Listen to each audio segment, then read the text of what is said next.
66 million साल पहले एक बहुत बड़ा एस्टेरॉयड चिकसुलब इंपैक्टर पृथ्वी से टकराया। इस टक्कर ने बहुत बड़ा डिस्ट्रक्शन लाया। शॉकवेव्स, सुनामीज और वाइल्ड फायर्स ने पूरी पृथ्वी को तहस नहस कर दिया। धूल और मलबे से आसमान काला हो गया और पृथ्वी अंधेरे में डूब गई। क्रिटेशियस पीरियड के अंत में हुए इस इवेंट ने लगभग 75% प्लांट्स और एनिमल्स की स्पीशीज को खत्म कर दिया। डायनासोर्स भी इसमें शामिल थे।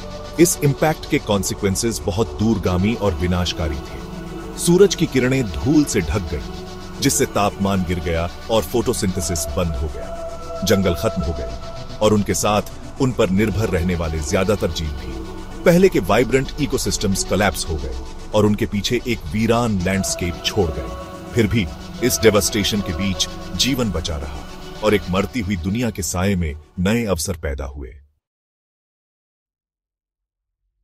चिकसुलब इंपैक्ट ने पृथ्वी के एनवायरनमेंट को पूरी तरह से बदल दिया। ऐसी कंडीशंस पैदा हुई जो कुछ लाइफ फॉर्म्स के लिए अच्छी थीं और कुछ के लिए नहीं। फंजाई अंधेरे में रहने और ऑर्गेनिक मैटर को डिकम्पोज करने की अपनी रिमार्केबल एबिलिटी के साथ इस पोस्ट अपोकलिप्टिक दुनिया में फ्लरिश करने के लिए यूनिकली पोजीशन्ड थे। जैसे जैसे सूरज की रोशनी कम होती गई, प्लांट्स को सर्वाइव करने में मुश्किल हुई और उनके डिकम्पोजिशन ने फंजी के लिए न्यूट्रिएंट्स का एक रिच सोर्स प्रदान किया। सूरज की रोशनी की जरूरत के बिना फंगी तेजी से फैल गए। उनके थ्रेड लाइक माइसीलिया रेवेज्ड लैंडस्केप के हर नूक एंड क्रैनी में घुस गए। वे डोमिनेंट डिकम्पोजर्स बन गए, डेड प्लांट्स और एनिमल्स को ब्रेक डाउन करके न्यूट्रिएंट्स को वापस इकोसिस्टम में रिसाइकल कर रहे थे।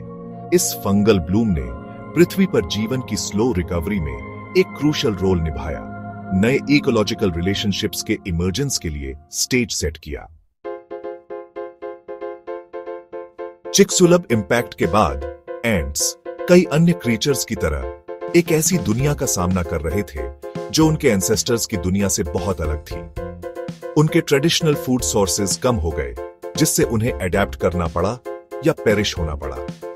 इकोलॉजिकल अपहीवल के इस समय के दौरान कुछ एंट स्पीसीज ने सर्वाइवल के लिए एक रिमार्केबल स्ट्रेटेजी डेवलप की, फंगस फार्मिंग। एंट्स ने जमीन के नीचे फंगी कल्टीवेट करना शुरू कर दिया। उन्हें एक प्रोटेक्टेड एनवायरनमेंट और न्यूट्रिएंट्स की स्टेडी सप्लाई प्रदान की। वे डिकेइंग दुनिया में निकलते लीफ लिटर और अदर ऑर्गेनिक डेब्री इकट्ठा करते और उसे अपने नेस्ट्स में वापस लाते। एंट्स केयरफुली अपने फंगल गार्डन्स की देखभाल करते, उन्हें खिलाते और ऑप्टिमल ग्रोइंग कंडीशंस मेंटेन करते। यह सिम्बियोटिक रिलेशनशिप बहुत सक्सेसफुल साबित हुई, जिससे एंट्स और फंगी दोनों हार्श पोस्ट इंपैक्ट एनवायरनमेंट में थ्राइव कर पाए। लाखों सालों में एंट्स और फंजी के बीच का रिश्ता एक हाईली स्पेशलाइज्ड म्यूचुअलिज्म में बदल गया। एंट्स पूरी तरह से सस्टेनेंस के लिए अपनी फंगल क्रॉप्स पर डिपेंडेंट हो गए, जबकि फंगी बदले में खुद सरवाइव करने की एबिलिटी खो बैठे, पूरी तरह से नरिशमेंट और प्रोटेक्शन के लिए एंट्स पर रिलाई करने लगे। यह इंट्रिकेट सिम्बियोसिस नेचुरल सिलेक्शन की पावर का प्रमाण है। मॉडर्न रिसर्च ने एंट फंगस म्यूचुअलिज्म की रिमार्केबल कॉम्प्लेक्सिटी को रिवील किया है। साइंटिस्ट ने डिस्कवर किया है कि एंट्स में स्पेशलाइज्ड ग्लैंड्स होती हैं जो एंटीमाइक्रोबियल सब्सटेंसेस सीक्रेट करती हैं, जो उनके गार्डन्स को पैरासिटिक फंगी से प्रोटेक्ट करती है। फंगी बदले में गोंगीलिडिया नामक स्पेशलाइज्ड स्ट्रक्चर्स प्रोड्यूस करने के लिए इवॉल्व हुए हैं, जो न्यूट्रिएंट्स से भरपूर होते हैं, जिन्हें एंट्स आसानी से डाइजेस्ट कर सकते हैं।